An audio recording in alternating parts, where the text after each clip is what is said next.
Good morning. We're going to get right into it. If you got a Bible, open it up to Hebrews chapter 11 for the last time in this series, as today we're actually concluding this series that we've been in called The Ancients. Over the past 11 weeks, we've been journeying through Hebrews chapter 11.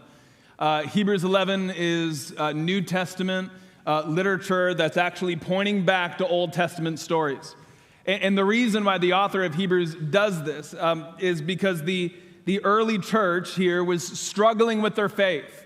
So he takes some time and story after story after story to point them back to some men and women who lived out their faith in very real ways. He says things like, by faith, Abel offered a sacrifice of the firstborn of his flock, showing that God was actually number one in his life. By faith, Enoch, even though he spent a considerable portion of his life not loving God at all, there's this moment kind of later in life, he decides, I'm going to walk with God. Interestingly about Enoch, didn't die. There's only two guys in the Bible this happened to. He's one of them. By faith, Noah built a boat. Right? When calamity was coming on the earth, saving the remnant of humanity. By faith, Abraham left his city when God said, move. I'm not giving you directions. I'm not giving you a map. Just go. And by faith, he started walking. By faith, Sarah had a miracle baby when she was really old, like 90 years old. But by faith, she started believing. By faith, Isaac and Jacob and Joseph all left legacies for future generations. By faith, Moses parted the Red Sea and led the Israelites through. And then they got to watch God just crush their enemies. And then last week was by faith, Rahab hides enemy spies up on her roof. And when a siege was laid on her city, she was saved by that act of faith. And today, we're going to close it all off. And the author, he's not going to take us to any one character, not one single ancient, but rather it's like an onslaught of ancient characters. Let's just read Hebrews 11. We'll pick it up in verse 32. I love this, by the way. The way that this ends today is some of my favorite scripture. It's raw, honest, real. Let's read it. It says, and what more shall I say? I do not have time to tell about Gideon, Barak, Samson, about Jephthah, about David and Samuel and the prophets, who through faith conquered kingdoms, administered justice, and gained what was promised, who shut the mouths of lions, quenched the fury of the flames, and escaped the edge of the sword, whose weakness was turned to strength, and who became powerful in battle and routed foreign armies. Women received back their dead, raised to life again. Oh, come on, somebody. That's some good scripture right there. You know? But I just for a moment just want to push the pause button, because for the majority of Christians, when we think about faith, this is what we think of, right? There's kind of this thought that great faith will always produce great results. I mean, that's what it just said, right? Great faith shuts the mouths of lions. Great faith reroutes foreign armies. Great faith can allow ordinary people to do extraordinary things. And so we call out, so give me faith, God. Why? Because I want to shut the mouth of a lion. Come on, how cool would that be? Lion comes up, punch it in the throat, take it down. It's like, I need faith for that. You know, and we think that great faith obviously always produces great results, right? Well, let's keep reading. Goes right on to say this: there were others who were tortured, refusing to be released so that they might gain an even better resurrection. Some faced jeers and flogging and even chains and imprisonment. They were put to death by stoning. They were sawed in two. They were killed by the sword. They went about in sheepskins and goatskins, destitute, persecuted, and mistreated. The world was not worthy of them. They wandered in deserts and mountains, living in caves and in holes in the ground. These, watch this now, were all commended for their faith. Yet none of them received what had been promised, since God had planned something better for us, so that only together with us would they be made perfect. And that's how the chapter ends. So let's just recap and take a look at how this ends. The great New Testament faith chapter says, by faith, some escaped the edge of the sword, and by faith, some were sawed in two. By faith, some sent foreign armies running, and by faith, others were chased into the wilderness by them. By faith, some received their dead back to life again, and by faith, many didn't. By faith, some shut the mouths of lions, and by faith, some were chewed on like a doggy toy. That was like half humor. So you got to ask the question, like, what's going on? Like, what is going on here? Well, this ending of this chapter it's something spectacular. The author here is going out of his way to show us that great faith actually will always produce great results if the goal is the glory of God. If the goal is you getting a new car, if the goal is you getting a pay raise, if the goal is built on your health, wealth, prosperity, and all that kind of stuff, friend, just quite honestly, I cannot promise you that faith will get you there. Because all of that is built a lot more on you and what you want than on God and what He wants.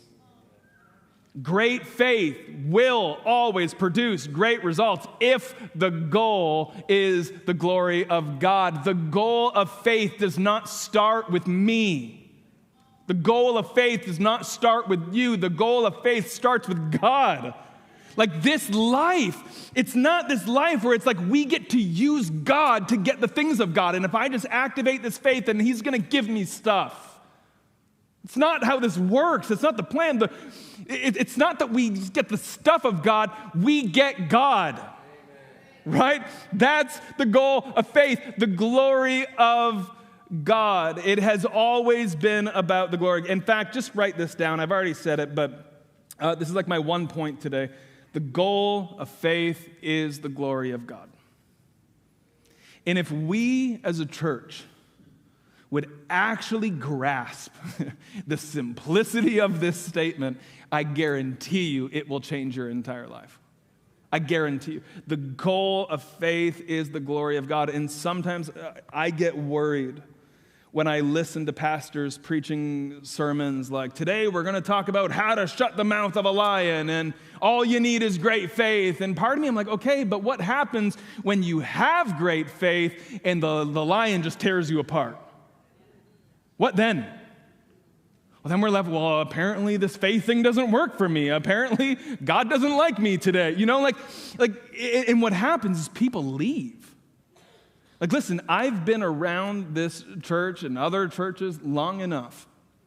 I've seen this played out over and over and over. When we get to a spot where we think, well, I showed up and God, I did this, and because I did this, you owe me.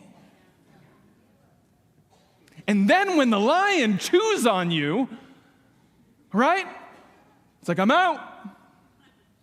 This isn't what I signed up for. And friend, like, listen, if that's you, I just got to tell you, the only way that you could ever end up thinking these things is if somewhere along the line someone lied to you, or just somewhere you just misunderstood, or just got off at a certain point. But man, it's just pretty clear here.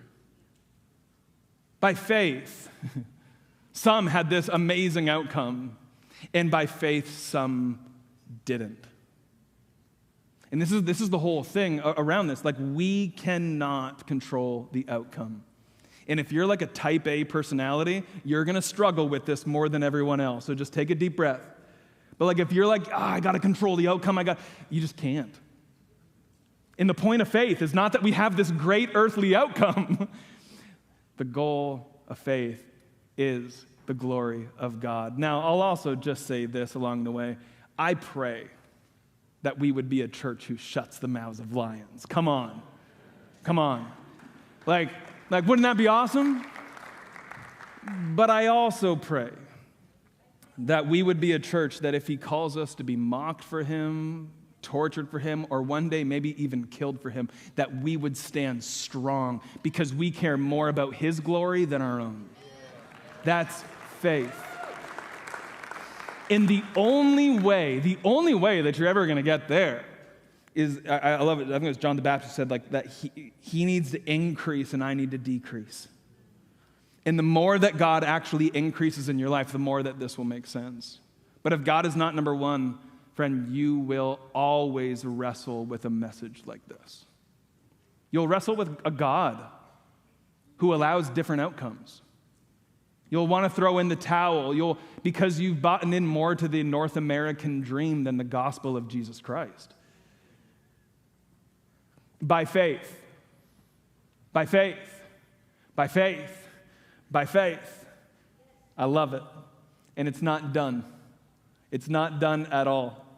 Because some of you by faith are going to shut the mouths of lions, and others of you are going to be eaten by them. How do we respond? Well, this throws us into chapter 12. The great faith chapter doesn't actually end in 11. It goes on with this thought. Let's read.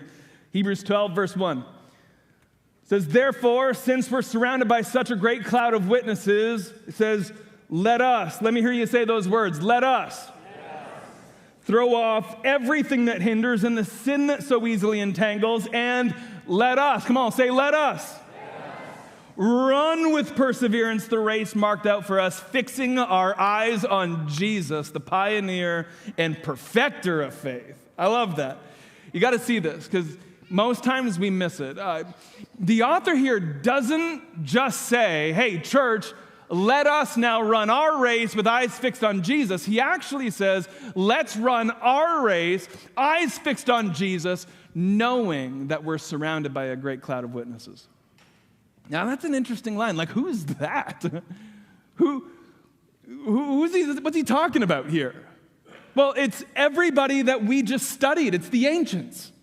It's literally connecting Hebrews 11 into 12. It's Abel and Enoch and Noah, Abraham, Sarah, Isaac, Jacob, Joseph, Moses, Rahab, Gideon, Barak, Samson, Jephthah, David, Samuel, and the prophets.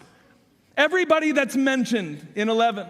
And the author speaks to the church and says, therefore, since we've got all these great stories of old, these amazing stories of faith, he says, let us now live out our own stories of faith. Parkwood, here's the fun part. I think Sam said it just a few minutes ago. Our church is 101 years old. 101 years, yeah. And ever since the beginning, we have had somewhere, it's like God deposited it inside of us, that we had a let us mentality. We just did. Doesn't mean that we always got it right or that we didn't make mistakes along the way. We probably made a lot of mistakes along the way, but somewhere inside of us, for 101 years, by faith, we have tried our best to walk the Jesus way. Back in 1923, this church started when a black woman opened up her house to a bunch of white people. And together, they gathered, united, in a time of severe racial discrimination and segregation. But this woman, by faith, opened up the doors of her house and said, hey, let's model something different than what's going on in our world. And they started to pray for the direction of this church. What are we going to be? What's it going to look like? Where are we going to go? And they decided to rent out a dance hall on Olette Avenue, where for years people came in and many were saved because of faith. In the 1950s, in a pre-social media age, our pastor, Willie Fitch, needed to get the word of our church out. So what do? He went knocking door to door. And he just knocked me like, hey, this is who we are. This is where we're located. This is what we have to offer. Just thought you should know. Many times he was invited into the house, and literally people were saved right then and there. In the 1970s, under the direction of Pastor Jack Council, we sent out a fleet of buses every single Sunday morning. Like literally 20 buses went out every Sunday morning to pick up unchurched kids from the neighborhood. And it started like this. It was actually the day before. On Saturdays, there would be a group of volunteers that would walk into different neighborhoods, knocking on doors and just telling people, hey, listen, tomorrow a bus is going to come by. And when that bus comes, if you want to put your children on that, even though you don't know us, give us your children, we'll bring them to church and we'll drop them off. And parents were like, here, have my kids, just take them. And it was a different time, right? But literally, we would pack out a fleet of buses that would come in for Sunday morning Sunday school. And at that time, the children's ministry was almost as big as the rest of the church. You say, how? Faith. Faith. I mean, I can go through the list. In the 1980s, under the direction of Pastor George Carroll, by faith, we built this building that we're in right now with a very clear mission that we would become a regional church to Windsor, Essex County. In the 1990s and 2000s, under the direction of Pastor Mark Hazard, by faith, we paid off this mortgage to the glory of God. Just last year, in 2023, on our 100th anniversary, by faith, we purchased a building on the corner of Wyandotte and Parent Avenue to plant another church called the Parkwood Outreach Center, where people meet every single Sunday. They're meeting right now in a different location for the gospel to be preached and for the light of Jesus to shine bright. By faith. In Parkwood, this continues today. By faith, we continue to move forward with an expansion onto our building. Come on, let's give it up for that. This expansion is going to provide a house of worship for our children and our youth and an expanded food bank to minister aid and care to many in our city. Parkwood, for 101 years, we have had a let us mentality. Doesn't mean it's been easy. Doesn't mean things have just fallen into our lap. Doesn't mean we didn't have to try or work at it. But for 101 years, by faith, we've moved forward. We've moved forward with a mission to help people find hope and to find home in the person of Jesus Christ. And so today, we're taking a step of faith. Today, in the next few moments, we're going to be taking up a special offering for this expansion. I actually told you last week I was setting a goal for us, and that goal was $250,000 to be taken up this week. And it has been really interesting, actually, since last Sunday. Some people were like, Danny, wow, that's it? There were many more that were probably on the side of, really? That's a lot, like 250,000 in one offering. They're like, Danny, that's a crazy high goal. You know what got me thinking? Love makes you do crazy things. Love makes you think crazy things. I haven't told this story. I don't think I've told this story before, other than the 9 o'clock that just heard it. 16 years ago, I fell in love with a girl. That girl was the girl I was dating. Her name was Natalie Marie Sykes. And I decided that I wanted to marry this girl. By the way, usually when I tell a story, it's me kind of self-deprecating about how messed up I am. Today, I'm bragging. Total brag. Just prepare yourself. I want to marry her. So I go to a jewelry shop, and I start pricing out rings. Realized they cost a lot of money. I did not have the money to pay for this ring, so for about 6 months, every paycheck, I took a chunk out of that and just literally just gave money to this jewelry store for about 6 months. After about 6 months, I got the ring. And then I realized, well, I haven't thought this through. I got to propose. I got to actually do something. I got to ask her. And And I didn't have a plan, so I was trying to think. I wanted this to be good. I wanted it to be memorable. And so I was thinking out a few different things. Eventually, what I landed on, we have some friends, Aaron and Rosie Wagner, who they've got a bunch of woods behind their house. And so I talked to Aaron, and I said, hey, do you think there's any chance that if I got Natalie here one night, that we could do a whole big setup in the woods, and I could propose to her out there? And he said, yeah, let's do it.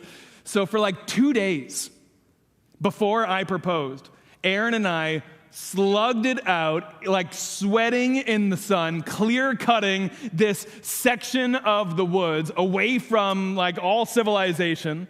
I then got a bunch of lights, and I hung them in the trees. I know. I know. There's a bunch of women right now elbowing their husband.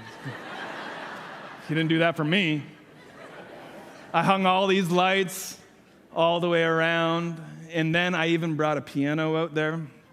And then, I know. I know. Well done, Danny.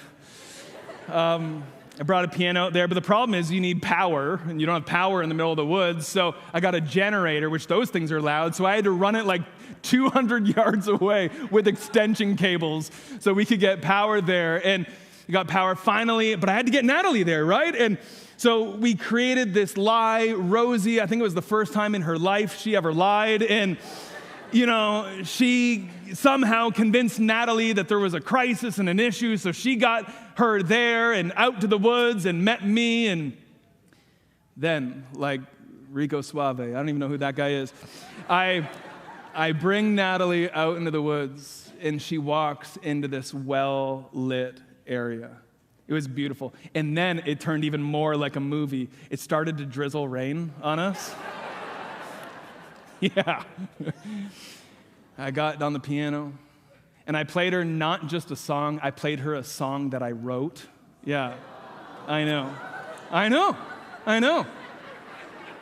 Women, you are right to get angry at your men right now, okay? I played her the song. I then got up from the piano. I got down on one knee, opened up that box, told her how much I loved her, and then said, Natalie, will you marry me? And she said, I'll think about it. No, she didn't. No, she didn't.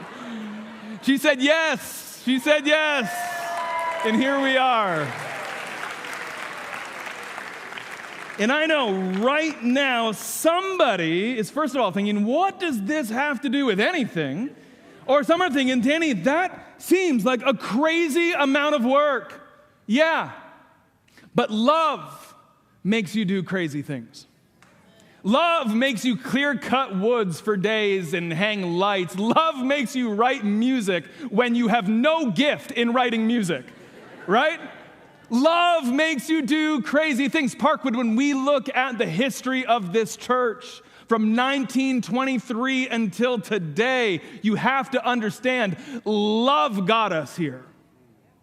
It wasn't obligation, it wasn't guilt, it was love. Love paved the path. And some of you are thinking, man, 250, that is a crazy number. Well, it's not so crazy when you love something. When you love something, you sacrifice for it. When you love something, you create room for it. When you love something, you give of your time and your talents and your energy towards that thing. And if I just learned this, it's different when it's yours. Like the reality is, you can all go, oh, that was a nice story, but it was different for us that day, right? It's different when it's your love. It's different when it's your church. When it's not just a nonprofit. It's not just an organization that I listen to a sermon once a week, but when it's like the faith family that cares for you and prays for you and looks out for you, man, that's different. It's different when you love something. Love makes you think and do crazy things, like giving in an offering to support ministries that maybe you'll never be in again. Like for the majority of the people that will give in this offering or help support this, you're past your youth days.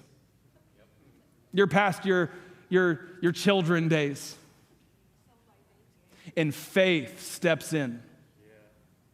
An activated faith steps in this moment and says, listen, I may not even be a direct beneficiary of this, but by faith, I believe in the mission and the vision. I love what's going on here, and because I love this, I'm going to give. So this is this Sunday. Build This House Sunday. And I want to be very clear, if you give in this offering today, I cannot promise you that your life is going to get easier. I cannot promise you that if you give in this offering that you're going to get the job promotion or the new car or just everything is going to work out. I cannot promise you any of that. But what I can promise you is that if you give in this offering today, God will be glorified and lives will be changed. It's not about us. It's about Him and His glory. I can't wait until next spring or summer when we break ground. We're waiting to get permission from the city. We're working with them right now, getting all the paperwork done. I can't wait until we get the clearance and we put a shovel in the ground. I want to be the first one to put that shovel in the ground. At the same time, or I should say more than that, more than I'm excited for steel to go up in a field, I'm excited for all of the future stories of lives that are going to be changed and people set free because today we decided to activate our faith and move forward. That's what I'm excited for.